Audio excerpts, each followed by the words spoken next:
Hello and welcome to The Hero's Spouse. I'm Kendra Ruth, here to answer one of your questions about marriage and midlife crisis.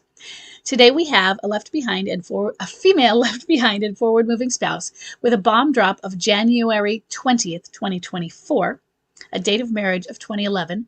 She has a high-energy replayer who is a clinging boomerang. She said, he has moved out. He's staying with his sister who is an hour away. He frequently calls, texts, and comes for visits. He bought a really nice gift for me for Mother's Day. Well, that was nice. He called my sister to talk about us. He had an emotional affair for at least 3 months that I'm aware of. There have been several tragic deaths within 3 years of bomb drop. He wants to buy a house, and he wants 50-50 custody of our daughter who is 15, and he wants me to go with him to look at potential new homes, but he doesn't want a divorce. He says he's not with the alienator anymore. There have been no conversations about getting back together, but he still refers to me as his wife, and he comes to family functions. I'm not sure how to respond. I've detached. I'm in therapy. I'm being nice, and I haven't pushed any conversations. Should I go with him to look at new homes? I don't want to uproot my daughter. She's starting high school and has a great network of friends here. I don't even know where I stand with him. Okay, for a few things. First thing, 50-50 custody and he's an hour away? No way. But he's an hour away now. When he says look at homes, is he looking nearby? What does your daughter think? She is old enough at 15 to have a say in this. Does she want? She could go there on weekends. And of course, I'm supposing that he has another place or will have another place. Can you afford to have him buy a second house? Can you afford to own 2 houses where one isn't a rental? And does that matter? And what I mean by that is he going to do it anyway? So if you said, no, you can't do that, we can't afford that. Well, I'm doing it anyway. And if you don't let me do it, then we're done. So there has to be a point where we recognize we have to have some flexibility and give in. And we have to recognize where we don't. Because we will lose it. And maybe it's worth losing some things, or in other words, that's too much for us to pay. The price is too high. And right now on this one, should you go with him to look at houses? Do you want to be a stander? Do you want to save your marriage? He doesn't want a divorce. I am going to approach this from the position of standing. That you are in a great position. He doesn't want a divorce. Yay! Woohoo! Next, he wants to buy a house. I don't like the idea, but he wants you to go with him. Yeah, go with him. I would like you to know, I want him to know that you're like, you know what? This isn't something I like.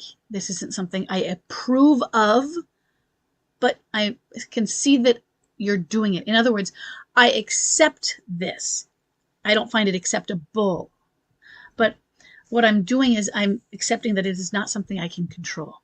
And so just because, I'm not agreeing to it, I see that you're going to do it anyway. And I'm not going to argue with you about it. We're not going to argue on it. We're not going to have a fight. You're going to do it. Okay? And that's okay. It's just, I wish it weren't. But yeah, I will go with you. Now, if it's too painful for you, if it's too triggering, then you let him know and you say, okay, I tried and I can't do this. Like if he wants you to pick everything out and help me pick out. And if he's so excited, look at my new couch. I'm like, hun, this new couch is the couch you're using as part of your leaving me for. No, I can't handle that. And then he's like, oh, I'm so sorry. I didn't realize this.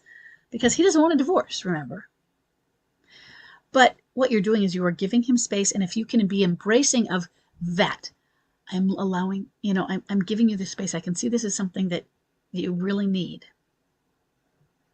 Now, if you learn, especially before it all goes through, that he's using that as his pad to be with another woman, I would start to be more resistant to it. To the like, hey, I'm not approving of us buying this house. You want my signature on that? But right now, I don't like it. And if he can do it without you signing on it, then go for it. But I don't want your complete disapproval so that you're always, I want you to be Grace. And my answer is actually surprising me in this, and that I usually wouldn't say, yeah, go with your MLCer to see the new house. But he doesn't want a divorce. He says there's not an alienator anymore. Maybe, maybe not. I'm not saying I doubt him. I'm not saying I believe or disbelieve him. Sometimes that's true. Okay. For right now, we're just going to take him at face value because it was an emotional affair. And he is a clinging boomerang from what you're describing for the moment. I want him, especially this early on, to see you working on rebuilding that foundation, to see you being accepting in grace and reassuring him that you are there. That is how we're building a foundation for him to feel safe and comfortable when he wants to return later. MLC gets worse before it gets better. I want you to understand that as well. And you are nowhere near that part of it because you're in the beginning. I like the being nice. I like the not having any conversations unless he asks for them or he starts them. And then, even then, doesn't mean you don't have to have them, but be wary. Approach with caution. But go look at the new homes. And when it talks about uprooting your daughter, absolutely not. She's starting high school. She should not be having, how is that going to work? She's going to go to one school one week, one school another week? No. 50-50, no. He is not thinking with his head. So there are certain things where you have to say, no, I'm going to put my foot down on this. She's going to be here. And that doesn't have to mean that she doesn't stay there half the time if he is local and if she's okay with it. That is a big deal. She's 15. She should have some portion, not all the portion, some portion of the say. If it's safe there for her, she can stay there. If it's local on school nights, that's what I mean. And if he is supportive of this school and he helps her with this school. In other words, if he just lets her play and go and do games instead of working on her homework, and her homework suffers because of that, her homework and her schoolwork could suffer because of the separation. But if it suffers because he's not promoting good homework skills and doing her work, that's different. You might have to stay on top of these things. Because where you stand with him, he doesn't know where you stand with him. He doesn't know where anything stands with him. He doesn't know where his own skin stands with him because he's crawling in it. He doesn't know who he is. So how could he know where you stand with him? He might know where, he might want you standing right there, but he doesn't know what that means for him or what he wants from you. Other than that, he wants to feel safe. But he doesn't feel safe anywhere. And he's scared. And several tragic deaths within 3 years? Oh, yeah. Right after COVID? Or during? Yeah. He's been hit. Okay? So learn more about a midlife crisis. Stay up with your detachment because you're probably going to be spiraling and cycling with that a bit, especially as MLC gets worse. Stay with your therapy. Don't just go, okay, I'm good now, because you aren't even 6 months in. Stay with that therapy. Be nice. Don't push those conversations. Same thing you're doing. And yeah, if you can handle it, go with him because you're supporting him. I didn't have to go with Chuck to a new house or anything like that, but I tried to support him in what I could. So he was working at a retirement home and he was building a trail. And I came and helped him build it.